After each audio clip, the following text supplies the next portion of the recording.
고대 그리스 신화. 뱀은 매우 중요한 상징으로 여러 신화적 맥락에서 다양한 의미를 지니고 있습니다. 아스클레피오스 ASCLEPIUS는 의술과 치유의 신으로 그의 지팡이에 감겨있는 뱀은 치유와 재생을 상징합니다. 이 뱀은 의학의 상징으로 널리 알려져 있으며 현대의학의 상징인 아스클레피오스의 지팡이도 여기에서 유래되었습니다.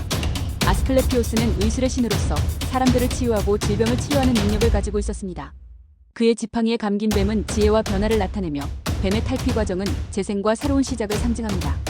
이러한 상징성 덕분에 뱀은 죽음과 부활의 주제를 다루는 신화에서도 중요한 역할을 합니다. 성경에서 뱀, 유혹과 죄의 상징으로 등장하며 특히 창세기에서 그 역할이 두드러집니다. 창세기 3장에서는 뱀이 하와에게 접근하여 하나님이 금지한 선악을 알게 하는 나무의 열매를 먹도록 유혹합니다. 이 사건은 원죄의 기원으로 여겨지며 인류의 타락과 죄의 시작을 나타냅니다.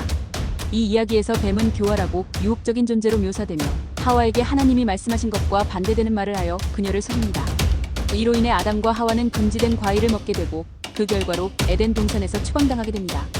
이 사건은 뱀을 부정적인 존재로 각인시키며 이후 성경의 여러 부분에서도 뱀은 악의 상징으로 자주 등장합니다. 예를 들어 요한계시록에서는 뱀을 고대의 뱀으로 언급하며 사탄과 동일시합니다.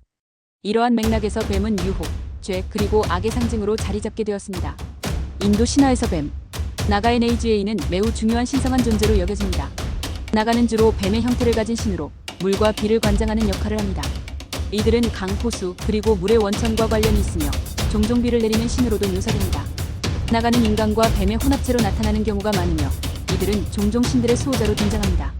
예를 들어 힌두교의 신 비슈누가 나가의 보호를 받는 모습이 자주 그려지며 나가는 신성한 힘과 지혜를 상징하기도 합니다. 또한 나가는 종종 신화 속에서 인간과의 상호작용을 통해 다양한 이야기를 만들어내며 그들의 존재는 인도 문화와 종교에서 중요한 역할을 합니다.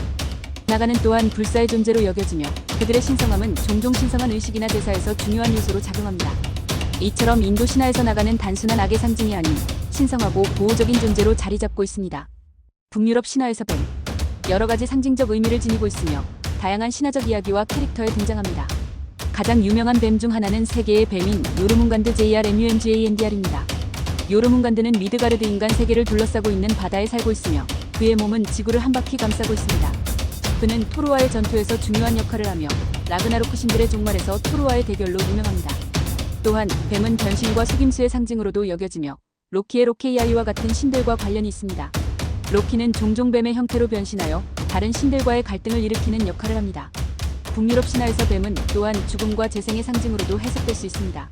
예를 들어 뱀은 종종 땅의 깊은 곳에서 살아가며 이는 땅의 생명력과 연결될 수 있습니다. 이러한 뱀의 상징성은 북유럽 신화의 복잡한 세계관에서 중요한 역할을 하며 뱀은 신화 속에서 다양한 의미와 역할을 지니고 있습니다. 2025년은 뱀의 해입니다. 역사적 신화적인 다양한 해석처럼 2025년을 어떻게 살아가느냐는 우리 각자의 몫이라 할 수 있겠습니다.